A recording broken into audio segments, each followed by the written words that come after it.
자, 시작하죠. 자, 반갑습니다. 자, 그래서 우리 변리사 2024년 이제 대비해서 지금 객관식 이제 민법이죠. 객관식 민법 강의를 하게 된 이제 김춘환이라고 하고요. 자, 그래서 원래 여기도 지금 강의를 이제 하고 있지만 본격적으로 지금 하고 있는 건 아니어서 내년부터 이제 본격적으로 되겠죠. 자, 근데 저는 이제 이 구글 있죠? 구글이나 아니면 다음이나 아니면 네이버 뭐 이런 데서 이름을 검색해 보시면 그냥 바로 나옵니다. 바로 나오니까 뭐 어떤 일을 하고 있는지 이렇게 나오고요. 지금은 이제 저기 중앙대학 대학원에서 박사는 수료를 했고요. 좀 있으면 이제 민사법으로 박사를 받겠죠. 지금 학위 논문을 쓰고 있다. 자, 그 다음 강의 경력은 꽤 오래됐습니다. 그래서 한 지금 2004년부터 했으니까 지금 몇 년도예요, 지금? 제가 2004년부터 했거든요. 19년째죠. 내년에 20년 제가 파티할 거거든요. 20년 기념 파티 할 겁니다, 진짜. 제 아는 사람도 초청해가지고. 그죠? 자, 그래서 어쨌든 강의 경력 오래됐고, 근데 문제는 어쨌든 지금 그게 중요한 게 아니라 이제 객관식 민법을 해야 되잖아요. 지금, 그렇죠? 그래서 우리 민사소송법을 하고 있는 게 아니죠. 민소법은 어떤 과목이에요? 우리 시험에서? 2차 시험이죠. 쓰는 과목입니다. 맞죠? 근데 우리 민법은 뭐예요? 찍는 과목이죠. 객관식으로 찍는 과목이잖아. 맞죠? 정확하게 명칭이 이 민법 개론이잖아요. 정확한 명칭은 민법 개론 아닙니까? 변리사 시험에서는요. 그렇죠? 근데 혹시 개론이 무슨 뜻이에요? 이게 혹시 아세요? 개괄적으로 논한다는 뜻이거든요. 근데 문제가 개괄적으로 논하지 않아요. 그렇죠? 어려운 문제가 많아요, 생각보다. 그렇죠? 그래서 각종 사자들이 있죠. 변호사 빼고도 무슨 감정평가서도 있고 공인노무사도 있고 세무사도 있고 많지 않습니까? 근데 그 중에서 사실 제일 어려운 시험이 지금 변리사 시험입니다.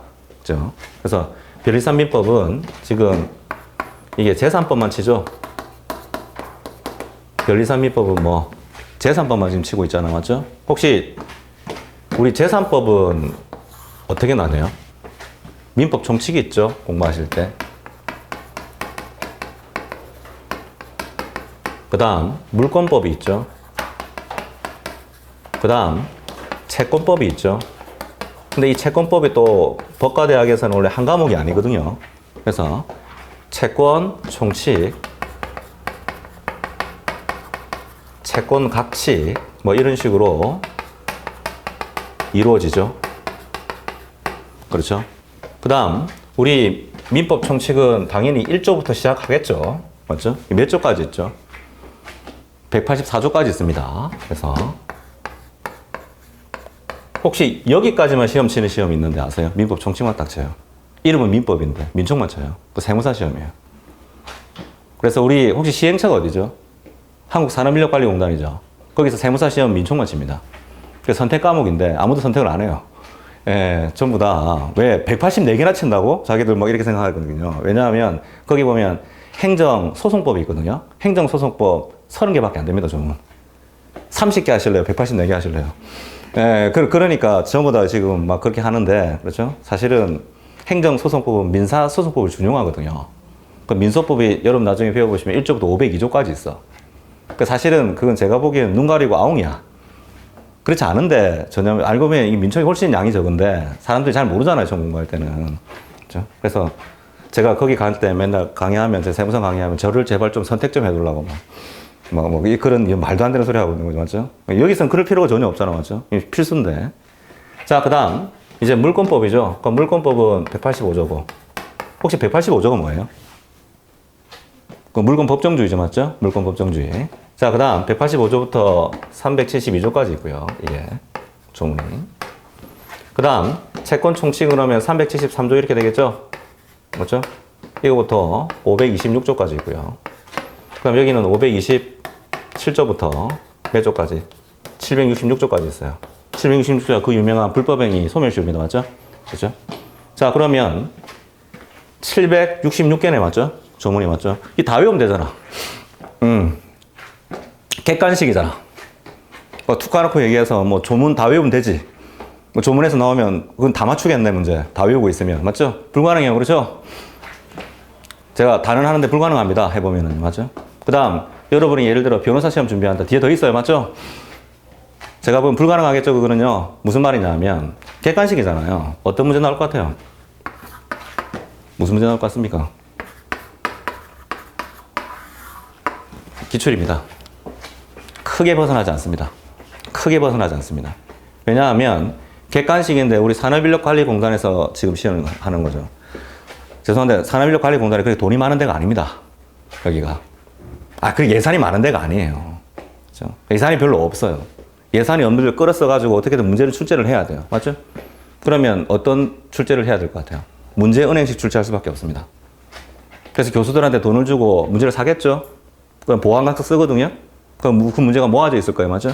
그럼 이걸 활용하는 거예요. 어디? 세무사 냈다가, 공인노무사도 냈다가, 간평도 냈다가, 우리 시험도 냈다가, 돌려막기 하고 있는데 돌려막기 계속해서.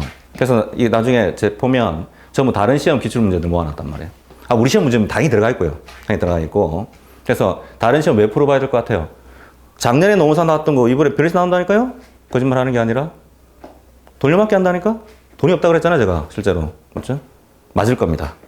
제가 그래서 다른 자격증 시험 많이 해본 결과 제가 다른 자격증 시험 강의할 때 어떤 문제 들고 와서 막 강의했을 것 같아요. 별에서 문제죠. 100% 나올 거라고 막 그랬거든요. 진짜 나왔어요. 똑같이 나왔어, 똑같이. 그렇죠? 1번부터 5번까지 있으면, 1번부터 5번 지문까지 있으면 5번 지문이 뭐 2번으로 바뀌고 뭐 이런 거지. 거의 똑같이 나온단 말이에요. 그래서 객관식은 일단 이 기출을 소중하게 생각해야 된다. 진짜로. 잘 벗어나지 않는다. 벗어나봤다 했죠? 40문제 중에 그 해에서 3개, 4개 이상 안 돼요. 근데 죄송한데 3개, 4개만 틀려도 잘한 거잖아. 그럼 90점 아니야, 그러면. 그거. 그죠?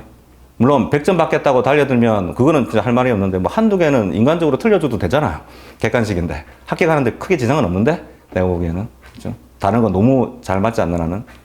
자, 그래서 다시 여기 보면 우리 기출문제인데, 물론 이거 기출은 그러면 객관식이니까 어떻게 이루어져 있을 것 같아요? 당연히. 이 조문이죠. 맞죠? 그 다음 뭐겠어요? 판례죠. 맞죠? 그래서 우리 조문이 있을 때 이 조문의 의미가 확실하다면 판례가 무슨 필요가 있습니까? 다른 사람들, 갑, 을, 병이 다 동의하고 있는데 그 의미에 대해서. 근데 사람들 생각이 다 다르잖아요. 그러면 판례가 이거 우리 견해인데 이렇게 자기들이 해주는 게 있겠죠? 그렇죠? 이걸 뭐라 그래요? 이걸 유권 해석이라 그러죠? 권한 있는 기관이 해석한 거예요. 맞죠? 혹시 유권 해석 반대말 아십니까? 무슨 말? 유권 해석 학자들이 막 하는 해석. 그걸 학리 해석이라 그래. 원래 민법 정칙에서 다 쓰는 말이다, 이게. 해석의 방법 해가지고. 이게. 그러면 여러 가지 학리 해석들이 있을 건데 그 중에서 유권 해석인 게 우린 중요한 거죠. 왜? 가로 보면 다툼이 있으면 뭐에 따른다? 판례에 따른다. 이렇게 돼 있으니까. 대신 이 판례가 그냥 나온 게 아니거든요. 그렇죠? 어떤 이론이 있으니까 판례가 있겠죠. 설마 이론이 없는데 판례가 먼저 등장해요? 그런 경우는 거의 없어요. 거의 없는데 가끔씩 있죠. 판례가 이론을 선도하는 경우가 있거든요. 이론이 없었는데 판례가 처음 나오는 경우가 있어요. 그럼 무조건 시험 문제야. 그건 1차든 2차든 무조건 시험 문제다, 그거는.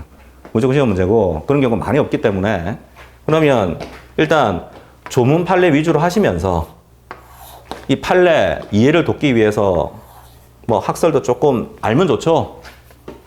이런 여러 가지 학설들이 있다. 근데 판례를 선택했다.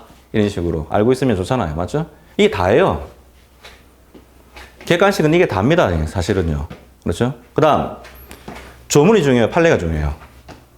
둘 중에 하나 선택하라 그러면. 조문입니다. 성북국가잖아요. 맞죠? 판례 있고 조문이 있는 거 아니거든요. 조문 있고 판례 있는 거지. 혹시 판례 있고 조문이 있는 데가 어디 있습니까? 그런 국가가 있습니다. 미국입니다. 미국은 케이스 메소드 하기 때문에 오히려 조문이 확실하지 않은 게 너무 많아서 판례가 막 엄청 많지만 우리는 조문이 엄청 많잖아요, 실제로. 그래서 일단 이거 위주로 하시면서 그 다음에 이제 판례, 특히 기출된 판례는 위주로 꼭 봐야 되겠다. 그 다음 플러스 해가지고 최근에 판례들 있죠? 2023년까지 판례들. 중요한 판례는 박스로 모아놨어요, 나중에 보면. 모아놨으니까 제가 뭐 찍어 드릴 거예요. 이거 나올 것 같다고. 이거 나올 겁니다, 100%. 100% 나올 거니까. 그런 거 위주로 하면 크게 뭐 벗어나지 않을 거다. 그렇죠? 이 정도 하면 충분할 거다. 자, 그래서 이제 저하고 이런 개괄적인 것은 그만하고 이제 문제를 한번 풀어봐야 되는데, 문제는 우리 이제 민법 총칙을 해야 되겠죠? 그러면 우리 민법 1조를 한번 펴보시면, 민법 1조를 이제 한번 펴보면, 민법 드렸잖아요? 그렇죠? 저는 강의를 어떻게 진행할 거냐 하면 조문을 먼저 설명하고 할 거예요, 바로. 바로 문제 안 풉니다. 자, 그래서 1조 가보시면, 이 민법의 법원이잖아요? 민법의 법원. 죄송한데 나올까요? 안 나옵니다. 네, 안 나온다면. 근데 옛날에 나왔습니다. 변리사 시험 옛날에는 십몇 년 전에 진짜 나왔거든요. 근데 요즘은 안 나옵니다. 요즘 혹시 변리사 민법 1번이 뭐죠? 아세요? 시험 딱 문제 받으면 1번이 신의칙이야. 1번이 신의칙이거든요. 신의칙은 몇 조에 있어요? 2조 있잖아요, 2조. 1조는 거의 안 나오는 추세거든요. 근데 혹시 1조를 내는 시험이 있어요. 어떤 시험일 것 같아요? 세무사 시험입니다.